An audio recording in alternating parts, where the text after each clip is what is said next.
হঠাৎ করে পুষ্পা বাবু সিন্ডিকেটের মিটিং ডাকলো কে? রাজুদার পরে তো দিন দিন ট্রেন্ডিং থেকে বাইরে হয়ে যাইতেছে, কিছুদিন পর তো আমাকে সিন্ডিকেট বন্ধ হয়ে দেবো। এই নিয়ে সিন্ডিকেটের প্রত্যেকটা মেম্বার অনেক চিন্তিত, তাই আজকে মিটিং ডাকা হয়েছে।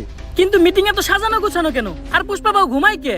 ঘুমাইবো না, আগে পুষ্পা তো স্যান্ডেল, এখন পরে জুতা নাইকি ডিওর। এই দান্ডা থেকে পুষ্পা অনেক টাকা কামাইছে, এইটা আমি শিওর। পুষ্পা তো নিজের বাড়ি বানাই লাইছে, আর আমরা এখন থাকি ভাড়া।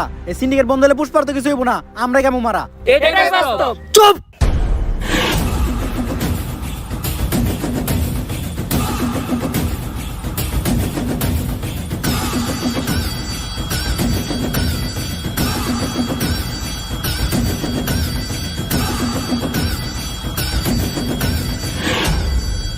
একদম চুপ।